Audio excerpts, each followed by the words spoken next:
Hello नमस्कार friends, हमारे channel में आपका स्वागत। हम आपको बहुत ही महत्वपूर्ण जानकारी देने वाले हैं अतिथि शिक्षकों के मानदेय को लेकर। अतिथि शिक्षकों का मानदेय जो कटा है ई अटेंडेंस को लेकर, वो मानदेय रिफंड किया जाएगा। शिक्षा मंत्री जी से बात की गई है और शाम को फिर से शिक्षा मंत्री जी से मिलेंगे। अतिथि शिक्षकों का रिफंड करवाने का प्रयास किया जाएगा मानदेय को, और अतिथि शिक्षकों का आगे भविष्य में मानदेय ना कटे ई अटेंडेंस कार्ड, इसके लिए भी विशेष योजनाएं बनाई जाएंगी। मैं पूरी विस्तार से जानकारी देने वाला हूं और लाइव वार्ता भी सुनाने वाला हूं। क्या कहना रविकांत गुप्ता जी का अतिथि शिक्षकों को लेकर, इनकी क्या बात हुई शिक्षा मंत्री जी से और डीपीआई में। तो आप वीडियो में बने रहे, वीडियो पूरा देखें। वीडियो अच्छा लगे तो लाइक करें और चैनल को सब्सक्राइब जरूर करें ऐसी अपडेट पाने के लिए। आए हैं, समस्याएं बनी हुई हैं। मानदेय भुगतान को लेकर के लगभग सभी चिंतित हैं, क्योंकि 16 सितंबर को जो आंदोलन हुआ उसमें शिक्षा मंत्री ने कहा था कि हम आपका मानदेय भुगतान, लेकिन देखने में आ रहा है कि सब लोगों का अक्टूबर और अगस्त और जुलाई का मानदेय काटा जा रहा है। कई जिलों में शिकायतें आ रही हैं कि 5-5, 7-7 हजार रुपए या किसी किसी के 1 रुपए भी नहीं बन रहे हैं। संगठन ने आह्वान किया था कोई ई अटेंडेंस नहीं लगाएगा। बिल्कुल, हम लोगों ने भी आह्वान किया था, और जो भी संगठन है, सिर्फ बीएमएस को छोड़कर सब लोगों ने आह्वान किया था कि कोई भी ई अटेंडेंस नहीं लगाएगा। पहले तो सबने कहा, बीएमएस ने भी कहा, लेकिन जब सरकार ने उन्हें डराया, वो डरे और उन्होंने बाद में मना कर दिया कि आप लोग लगाइए लगाइए, आप इच्छा के ऊपर है। उन्होंने मना करना बंद कर दिया।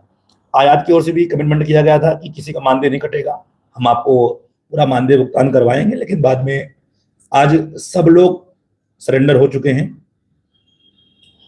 कोर्ट में भी जो प्रकरण चल रहा है हमारा, उसमें कुछ डिफॉल्ट था, शायद 8 या 9 तारीख को उसकी सुनवाई होनी है। आज छुट्टी है इसलिए नहीं, कल या परसों में सुनवाई आप लोगों की कोर्ट में होगी। और मानदेय भुगतान के लिए कोई परेशान नहीं होइए। अगर आपका मानदेय काटा भी गया है तो आप लोगों का मानदेय सप्लीमेंट्री बिल के द्वारा भुगतान कराया जाएगा। हम लोगों का पूरा, मैं तो दूसरों को नहीं कहता, पर मेरा पूरा है। अभी मैं शिक्षा मंत्री से मिलने का प्रयास कर रहा हूँ। अभी मैं सुबह भी गया था, लेकिन वहां मिले नहीं। अभी शाम को फिर से मैं पुनः शिक्षा मंत्री जी के पास पहुंचूंगा और प्रयास करेंगे कि आप लोगों का, कि जो शिक्षा मंत्री जी ने कहा था कि इनका किसी का भी मानदेय 1 रुपए नहीं काटा जाएगा, तो आखिर क्या कारण है कि केवल और केवल अतिथि शिक्षकों पर ही ई अटेंडेंस का पूरा भार दे दिया गया है, अन्य लोगों पर क्यों नहीं? इतने लगभग 4.5 लाख अध्यापक संवर्ग के लोग काम कर रहे हैं, उनको इससे निजात दे दी गई, इससे इनको छूट दे दी गई। जो लाख से 50,000 रुपए, 50,000 से लेकर 1.5 लाख तक पेमेंट पा रहे हैं, उनके ऊपर सरकार सिकंदर नहीं कस रही है। वहीं 10,000, 5,000, 7,000 रुपए पाने वाले अतिथि शिक्षकों के ऊपर सरकार पूरी तरह से हावी हो गई। चूंकि गलती कहीं ना कहीं हम लोग भी रहती है। 16 तारीख को आंदोलन भी हुआ, उसमें भी किसी प्रकार से किसी ने कोई विरोध नहीं कर पाया। सच्चाई ये है उस आंदोलन की कि वो आंदोलन प्री प्लान था। पहले से लोगों ने बात करके रखी थी कि ऐसा हो जाएगा, हम आंदोलन नहीं कर रहे हैं, हम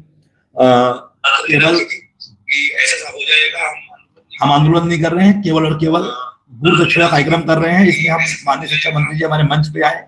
और ये तो मैंने पहले भी कहा था कि कोई भी मंत्री आपके मंच में जब वो तभी आएगा जब उसे कुछ देना होगा। क्योंकि उन्हें कुछ देना था नहीं, वो शिक्षा मंत्री जी मंच पे नहीं आए। ये प्री प्लान था कि उन्हें किसी प्रकार से शिक्षा मंत्री को मना करके, और जो छत्रवीर सिंह राठौर जी थे उनके माध्यम से उन्होंने फोन में बात करवा दी कि इनका मानदेय नहीं कटेगा और सीएल और ईएल की व्यवस्था की जाएगी। इस संबंध में जब मैंने, और तो लोग उसके बाद से सो गए, किसी को कोई फर्क नहीं पड़ता। मुझे इतना पता है कि प्रदेश के अंदर कोई भी संगठन हो, मैं खुद की बात कर रहा हूँ, खुद की भी संगठन हमारा है, सब चुपचाप शांत सो रहे हैं।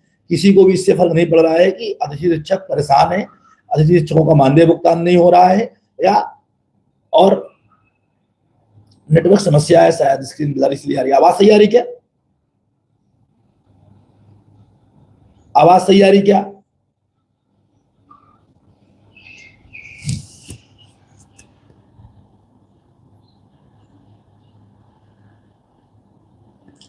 आवाज सही आ रही क्या?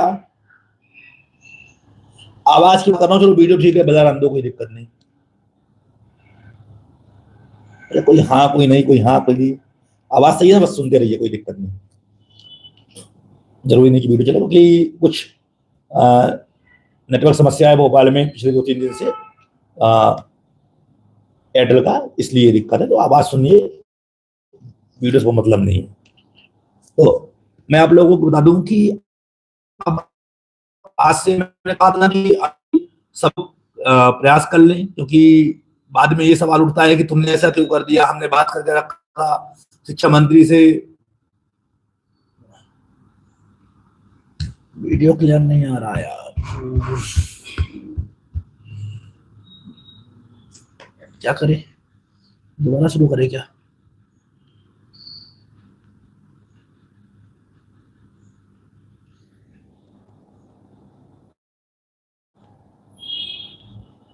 आवाज सही आ रही है? आवाज सही आ रही है? हाँ आ रही है, चलो हम भी सुन लिए। किसी किसी में दिक्कत है क्या है कि आज नेटवर्क प्रॉब्लम है, इसलिए। तो अभी मैं शाम को पुनः शिक्षा मंत्री जी के बंगले जाऊंगा और एक बार उनसे पुनः आग्रह करूंगा कि आपने कहा था। और सबसे बड़ी बात यही है कि जब एक वर्ग के ऊपर आप लागू नहीं कर रहे हो तो दूसरे वर्ग के ऊपर आप क्यों थोप रहे हो ई अटेंडेंस। और